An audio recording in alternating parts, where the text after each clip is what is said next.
आखिर ऐसा क्या घटनाक्रम रहा हुआ होगा कि 37 साल में पहली बार सेना की बैठक में खामेनेई शामिल नहीं होते हैं? और वो वीडियो कौन सा है जो ये कह रहा है कि ईरान पर तुरंत हमला करें, हम अकेले हैं? किससे ये अपील की जा रही है? और जब तक अपील करने वाले तक पहुंचती, अपील करने वाला खुदकुशी कर लेता है। और ईरान में क्या दरअसल 40,000 लोग मारे जा चुके हैं? इस तरह के गंभीर आरोप। नमस्कार, मैं ललित। आज इसी को लेकर चर्चा और ये बातचीत चल कहां रही है इसका भी अपडेट आपको देंगे। अमेरिका ईरान के बीच चल रहे तनाव के बीच हालात अजीबोगरीब बने हुए हैं। एक तरफ अमेरिकी सेनाएं समंदर में ईरान की तरफ बढ़ती चली जा रही हैं और दूसरी तरफ दोनों देश बातचीत की टेबल पर भी आ रहे हैं। टेबल पर नहीं आ पा रहे हैं, कमरे दर कमरे मिल रहे हैं। अभी हो सकता है, उम्मीद है कि टेबल पर भी आ जाएं। ओमान में हुई बातचीत के बाद नेगोशिएशन आगे बढ़ा है। ईरान ने शर्त रखी है कि अमेरिका अगर अपने प्रतिबंध हटाता है तो ईरान अपने यूरेनियम संवर्धन कार्यक्रम को घटाने के लिए, लिमिटेड करने के लिए तैयार है। हालांकि इस पर कोई फाइनल बातचीत हुई नहीं है। यह भी याद करिए कि जब से ईरान में सत्ता के खिलाफ प्रदर्शन शुरू हुआ तब से वहां पर आंतरिक अशांति भी लगातार फैली हुई है। परिस्थितियां बिगड़ी हुई हैं और अमेरिका ने इसे लेकर प्रदर्शनकारियों का शुरुआत से ही समर्थन कर दिया था। डोनाल्ड ट्रंप ने तो खुद कहा था कि अगर ईरानी सरकार प्रदर्शनकारियों की हत्याएं कराती तो वो हमला करने में बिल्कुल भी देर नहीं लगाएंगे। हालांकि अमेरिका के स्टैंड्स बार बार बदलते रहे। पहले कह रहे हैं प्रोटेस्टर्स को नहीं करना है, फिर कह रहे हैं परमाणु हथियार मत बनाओ, फिर कहने लगते हैं कि मिसाइल मत बनाओ। लेकिन फिर भी जब ये प्रोटेस्ट शुरू हुए तब लगातार उनको हवा देने का काम किसने किया? अमेरिका ने किया। ईरान के लोगों का कहना है कि वहां दमन लगातार जारी है और अमेरिका अपने वादे के मुताबिक हमला करने के बजाय बातचीत में व्यस्त है। इससे जुड़ा एक ईरानी प्रदर्शनकारी का वीडियो भी सामने आया है। वीडियो में हामिदी, जो ये प्रदर्शनकारी उसका नाम है हामिदी, हामिदी क्या कहता है? करीब 10 मिनट 44 सेकंड का ये वीडियो है जो सोशल मीडिया पर लगातार वायरल है। और हामिदी नाम का एक युवक है, वो कह रहा है कि ईरान में विरोध प्रदर्शनों को बेरहमी से कुचला जा रहा है, हजारों लोग मारे जा रहे हैं। दावा तो वो ये कर रहा है कि अब तक 40,000 से ज्यादा लोगों की मौत हुई है। ईरान की सरकार की तरफ से आंकड़े करीब 5,000 के आसपास आए। अमेरिका में एक जो संगठन है जो ईरान से जुड़ी हुई मौतों का आंकड़ा बताता है, वो 6,000 के आसपास बताता है। नॉर्वे का एक संगठन है, वो कहता है कि ये जो हत्याएं हैं ये 10,000 से ज्यादा हैं। अब ये शख्स जो प्रदर्शन में शामिल है वो कह रहा है कि 40,000 लोगों की मौत हुई है। वीडियो की शुरुआत में वो कहता है कि अगर आप देख रहे हैं तो मैं शायद अब जीवित नहीं हूं। हामिदी कह रहा है कि अगर आप ये वीडियो देख रहे हैं मतलब मैं जीवित नहीं हूं। हामिदी ने कहा कि ईरानी जनता ने ट्रंप पर भरोसा किया, विरोध प्रदर्शन किए, लेकिन हथियार बंद सुरक्षा बलों के सामने आम लोग कुछ नहीं कर पा रहे। उसने कहा कि विदेशी हस्तक्षेप के बिना ईरान में बदलाव संभव नहीं है, अमेरिका का सैन्य दबाव ही आखिरी उम्मीद है। सैन्य दबाव ही आखिरी उम्मीद है। वीडियो में वो ईरान के जो निर्वासित शहजादे हैं रजा पहलवी, इनका समर्थन करता है। विपक्षी गुटों से वो ये कहता है कि आपसी मतभेद छोड़कर एकजुट होने की अपील करता है। उसने ये भी कहा कि ईरान के लोग बहुत निराश हैं, उन्हें कोई भविष्य नजर नहीं आ रहा है। वीडियो के अंत में वो फारसी भाषा में कहता है कि ईरान के लोग बहुत अकेले हैं, एक दूसरे का साथ दीजिए। ईरान जिंदाबाद। रिपोर्ट के मुताबिक वीडियो पोस्ट करने के बाद पौरिया हामिदी, ये इसका पूरा नाम है, पौरिया हामिदी ने आत्महत्या कर ली है। जो महत्वपूर्ण बात है ये कि अमेरिका से हस्तक्षेप की मांग की जा रही है। दूसरी महत्वपूर्ण बात, विपक्ष से एक होने की बात की जा रही है। और यही जो 2 पॉइंट्स हैं ये दरअसल ईरान की ताकत रहे हैं। ईरान के प्रोटेस्ट में ये कहा जा रहा है कि 1979 के बाद ये सबसे बड़ा प्रोटेस्ट है। लेकिन इस प्रोटेस्ट का चेहरा कौन है? जैसे ही ये सवाल आता है प्रोटेस्ट का दम एकदम कम हो जाता है। तो ईरान में रिफॉर्म की बात करने वालों पर भी शिकंजा कसा जा रहा है। कई नेता गिरफ्तार हुए हैं। ईरान के Islamic Iran nation union party ने अपने महासचिव अजार मंसूरी की रिहाई की मांग की है। एक अखबार है शार्ग, उसका कहना है कि मंसूरी को रिफॉर्म फ्रंट के अन्य सदस्यों के साथ गिरफ्तार किया गया। रिफॉर्म फ्रंट ईरान के सुधारवादी और उदारवादी जो गुट है उनका एक साझा मंच है। पिछले महीने जो आंदोलन शुरू हुए हैं वो 1979 की इस्लामिक क्रांति के बाद सबसे हिंसक प्रदर्शन माने जा रहे हैं। 1979 में ही खामेनेई यानी खुमैनी जो हैं उनके हाथ सत्ता आई थी। खामेनेई उसी सत्ता को आगे बढ़ा रहे हैं। इस प्रोटेस्ट को भी वहीं से जोड़कर देखा जा रहा है। एक बात और जान लीजिए कि ईरान के खिलाफ अब तक 17 साल में कई बार ऐसे वाकये आए, ऐसे मौके आए, ऐसे प्रोटेस्ट हुए, लेकिन वो नाकाम रहे हैं। तो ये हिंसक प्रदर्शन 1979 के बाद सबसे बड़ा माना जा रहा है। सरकार के आगे विरोध प्रदर्शन को रोकने के लिए बड़े पैमाने पर सरकार गिरफ्तारियां कर रही है, डराने धमकाने का अभियान चला रही है। हजारों लोग अरेस्ट भी किए जा चुके हैं। रिफॉर्म फ्रंट के 4 नेता अरेस्ट हुए हैं। सरकारी मीडिया के मुताबिक रिफॉर्म फ्रंट के 3 वरिष्ठ नेताओं को अरेस्ट किया गया। इसमें इब्राहिम असगर जादेह, मोहसेन अमीना देह और अजार मंसूरी शामिल हैं। एक और नेता भी गिरफ्तार किया गया है। इस फ्रंट की मेन भूमिका यही निभा रहे थे। अखबार के मुताबिक रिफॉर्म फ्रंट के कम से कम 2 और सदस्यों को मंगलवार को तेहरान की एविन जेल स्थित अभियोजक कार्यालय में पेश होने के लिए कहा गया है। मंसूरी के जो वकील हैं हुज्जत किरमानी, उन्होंने सोमवार को बताया कि रिफॉर्म फ्रंट के प्रवक्ता जवाद इमाम को भी गिरफ्तार कर लिया गया है।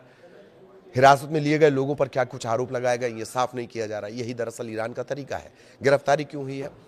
किरमानी ने Iranian labour news agency ILNA से ये कहा था कि हमें मूल रूप से ये भी नहीं पता कि इन गिरफ्तारियों की वजह क्या है, क्योंकि रिफॉर्म फ्रंट ने हालिया घटनाओं यानी प्रदर्शन को लेकर अब तक कोई बयान ही जारी नहीं किया। हो सकता है कुछ व्यक्तियों ने अपने निजी विचार रखे हों। इस बीच न्यायपालिका से जुड़े मीडिया आउटलेट मिजान ने रविवार को कहा कि जायोनिस्ट शासन और अमेरिका का समर्थन करने वाले 4 अहम राजनीतिक लोगों पर आरोप तय किए गए हैं। इस बारे में लेकिन कोई विस्तृत जानकारी साझा नहीं की गई। तेहरान प्रशासन ने प्रदर्शन से जुड़ी हिंसा के लिए दंगाइयों और सशस्त्र आतंकियों को जिम्मेदार ठहराया है। दावा यह किया है कि उन्हें उसके प्रमुख दुश्मन इजराइल और अमेरिका का समर्थन हासिल था। कोई भी सरकार यही बयान देती है। हालांकि जो फ्रंट है ये सरकार के खिलाफ बयान देता रहा, रिफॉर्म फ्रंट, और पिछले जो बयान रहे वो सरकार के प्रति काफी आलोचनात्मक रहे।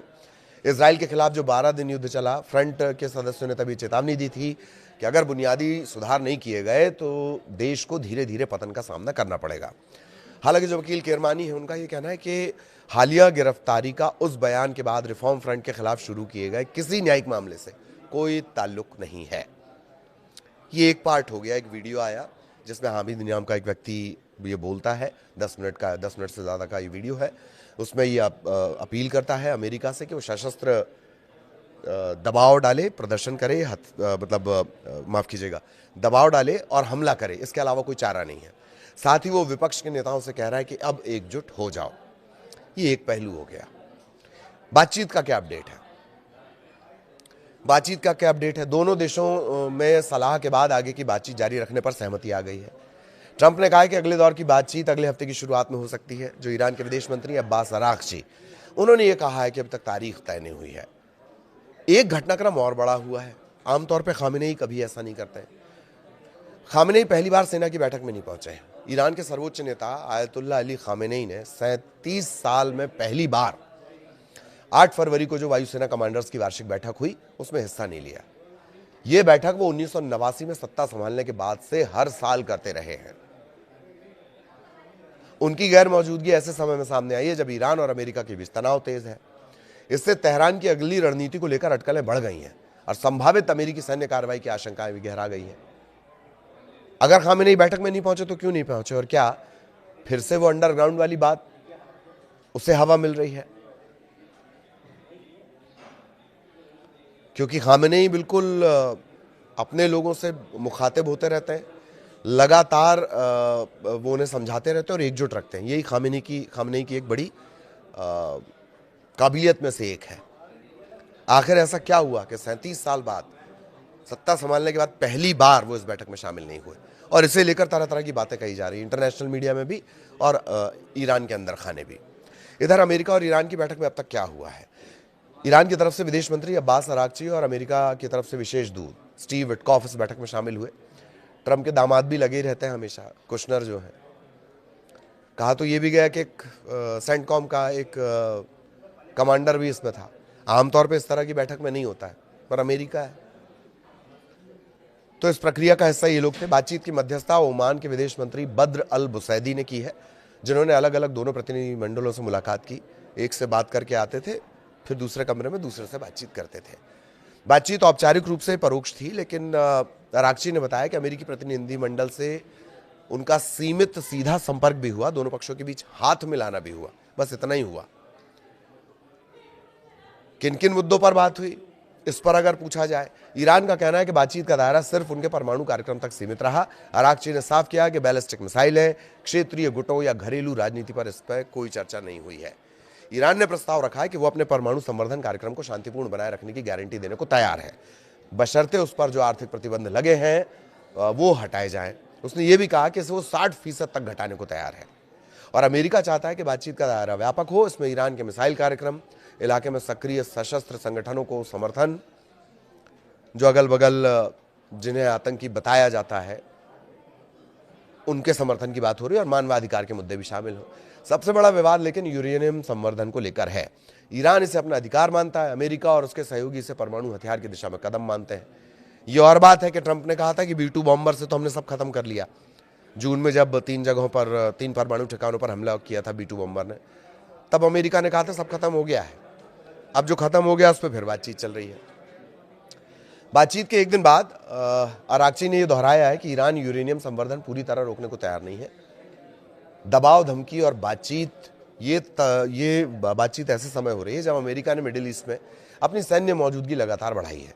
अमेरिकी नौसेना का USS Abraham Lincoln carrier strike group इलाके में तैनात है। ट्रंप ने कहा कि एक बड़ा बेड़ा ईरान के पास पहुंच रहा है। पहले भी चेतावनी दी थी कि अगर ईरान ने किसी तरह की हिंसा की या परमाणु समझौते से इनकार किया तो उस पर हमला किया जाएगा। चिद भी मेरी पट भी मेरी, कहावत सुनी होगी आपने।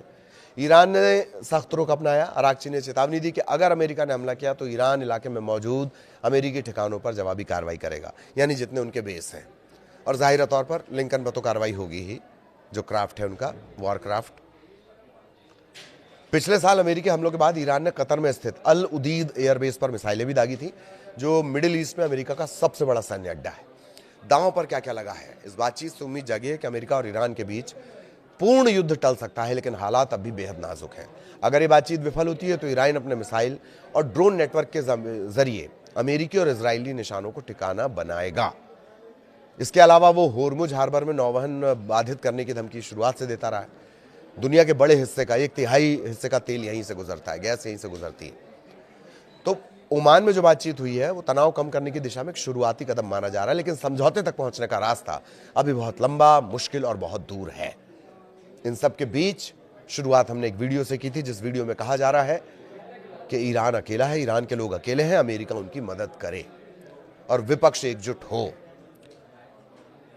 40,000 लोगों के मरने का दावा हामिदी करते हैं और इसके बाद हामिदी सुसाइड कर लेते हैं।